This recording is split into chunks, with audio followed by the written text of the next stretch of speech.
The next speaker is Mr. Kapil Mantri from Jindal Power.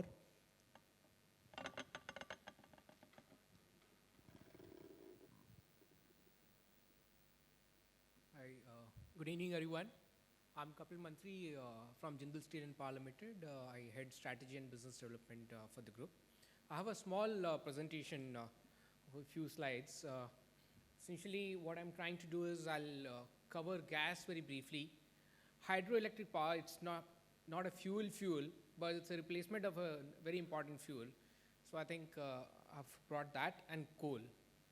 So this is a slide which we see very often, so I thought I'll start with that India lags by far with just 1,000 units per capita consumption, which is, low, even lower than world average. And also, this is another slide, much lower than many of the developing countries. So there's a huge margin for us to grow as a country as far as the energy generation and energy consumption is concerned. Now let's just have a look at our power generation mix. If you see, this is the 30th June data. 61% of our power capacity is from coal. So clearly we are hugely dependent on coal. 23% is gas and 15% is hydro. So the hydro power capacities are decreasing. Gases capacity exists, but they don't operate. So if you see the generation, more than 3/4 of our generation is dependent on coal. So we are hugely dependent on coal, and the generation from gas and hydro is reducing.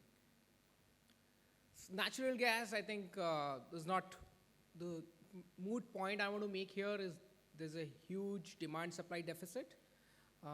We will continue to remain deficit in gas as a country, and importing gas as an LNG and for using power is unlikely to be a commercially viable proposition. So I skip that and I come to hydro.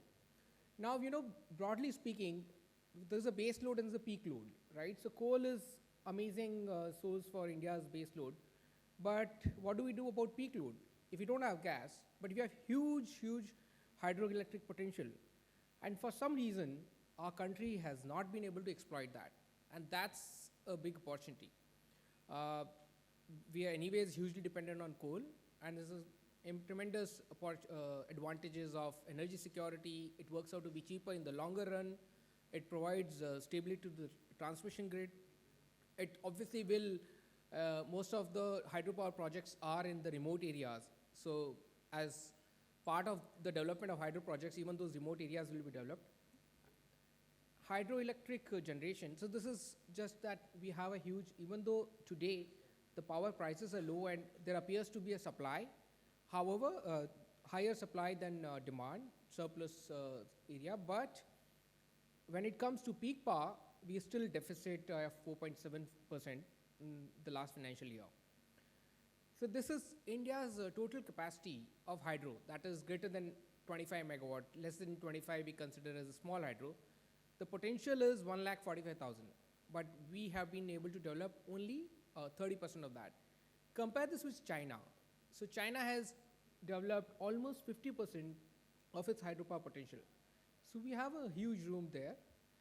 Now the key reasons because of which the hydropower development has not happened in India is one, the return on equity of 16%, which is available and which reduces to 15.5% if there are delays, which mostly are, does not work because the hydropower development takes a long period. It takes at least 8 to 10 years of development period, and the 16% ROE works out to be 12 to 13% equity IRR, and which is almost equivalent to cost of debt. So we as a country have to think about how do we make it economically viable. The procurement of hydropower is not as streamlined as thermal. We have a lot of documents and guidelines for thermal. Hydro, we have a long way to go. Environment clearance, forest clearance for hydro is a big challenge. People take years and multiple meetings with the EAC and still don't get clearance. The poor infrastructure for Arunachal Pradesh, Sikkim, Himachal is another challenge. So what I propose here is, few things. Enhancement of ROE should be considered. Section 62 for Electricity Act of Electricity Act for determination of tariff for hydro is required, because it's difficult to decide a tariff of hydro with such an uncertainty on competitive basis. Mega power benefits should continue. Important, so we have renewable purchase obligations. There's no reason why hydropower should be considered for meeting the RPOs. I know my friend would probably disagree, but unfortunately we have a very simple formula.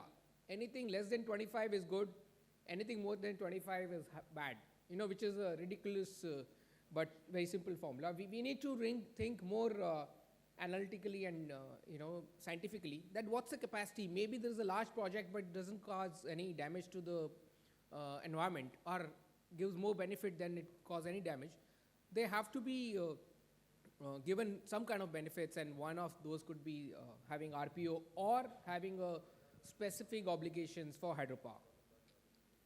Now coming to coal, we have a huge supply-demand deficit in coal, and very interestingly, we are the fourth or fifth largest reserves of coal, depending on which report you refer to, and we're today second largest importer. Most likely by end of the year, we're the largest importer of coal. So this is, this just proves the phrase of carrying coal to Newcastle. Very unfortunate, but I'll just skip this. So this is the scenario forecast for 2020. We are expected to import 234 million tons. That is roughly around 25% of the seaborne coal is what we would import in year 2020. So this is really unnecessary when we have huge reserves. So there's a need to develop our own coal reserves. And today there's a huge power capacity which is lying idle because of no coal. There's a capacity which is running at low load because the Coal India does not give coal because there are no PPAs. And there are no PPAs for a few years. So, this is a catch-22 situation. Supreme Court judgment on coal blocks, they deallocated coal blocks, and there is around 15,500 megawatt of power capacity, which was operating and dependent on that. They still don't have any source of coal. Obviously, no one is even talking about new power projects. So we may again reach, it may so happen today it seems is a scenario of power surplus, but it will not be surprising if 3-4 years down the line, since there are no capacities being set up now, we may have a situation of deficit. Just one line on auction, that even though 13 coal blocks in power sector were auctioned, with total reserves of 1.5 billion ton, interestingly, only 7 coal blocks of those, which is 370 million ton, has been successfully allocated. Rest 1100 million ton, so that is 67% of the coal blocks reserves are in the court.